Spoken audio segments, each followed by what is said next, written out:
بسم الله الرحمن الرحيم. السلام عليكم ورحمة الله وبركاته. دقيستال كسر هذا برنامج جارة وإذا كنت لقيت شركة حمرعدة.com ويكون إيجي دونتو وحصل صار كدلق براها كبحة دقمة أفقوية.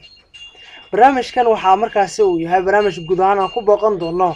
قار كم إذا بروكو يلا جودها دقمة أفقوية. أنا وقح وريال هو جامنا يان ساكي تبوقناي بروكو يلا جودها دقمة كواسو أمر كاسيه فوقين دقمة أفقوية. gaaraan tuulada balbalay baraha aan tagnay waxay ahaayeen kuwa markaas ay ka socdeen howlo gudahadeed wax soo saareed kuwaasoo ii sheegay in intoodii badanba ay soo saaraan dalag noocyadiisa kala duwan inta halka aan ku sugnaa indhahaygu waxay qabanayeen dalagyo markaas aan ku arko suuqada in lagu iibiyo oo ay ka mid yihiin muuska lindanaanta cambaha iyo waliba dalagga kale inta halka aan ku soo koobi karin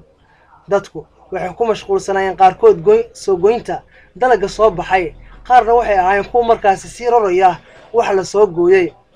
waxay shaqaaluhu ii sheegeen in haatan ay ku jiraan tabcashada ku aadan dhanka mooska oo ah kan ugu badan ay inta badan soo saarto gobolka Shabeellaha Hoose beeraleyda ku dhaqan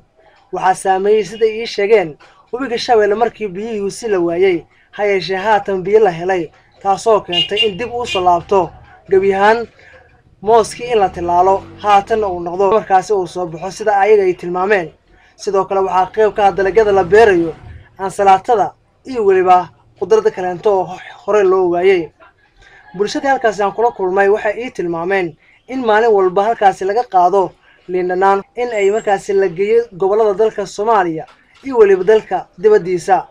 geedka liindanaanta wuxuu ka mid yahay geedaha haatan la beerto lacagta tiro badan ay ka soo gasho beeraleyda ku dhaqan gudaha degmada Afgooye geedkaas liindanaanta ayaa haatan wuxuu yahay mid ka kaliya indhaha beeraleyda qabanaya intoodii badanna waxay ii sheegeen in sanadkii la beero taasoo noqonaysa in gabiyaha markaas ay ka soo gasho lacagta ugu tirada badan ee abidaan markaas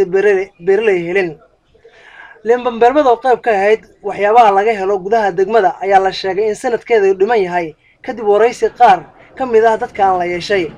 kabraalaha beerta oo loola jeedo ninka markaas gabiyaha beerta masuulka ka ah ayaa sheegay inay soo wadaan dalagyo cusub oo aan wali lagu arkin degmada Afgooye gaaraan kuwa Kenyaati ah asigoo ii sheegay coos la beerayo oo aan wali dhagteeda ku maqal hayeeshee aragti ahaan asigaas isoo tusay maanta marka loo eego xilligan ku sugnaa beertaasi intaas dabadeed waxa markaas u kurgalay in gabiyahan la dhex wareego beerta oo ka koobneed dhinacyadeeda kala duwan goob aad u weyn waxaana gabiyahan markaas socdaalkeedu aan ku soo koobay soo bandhigitaanka sawirka idin muuqda iyo wali muuqaalkan kala duwan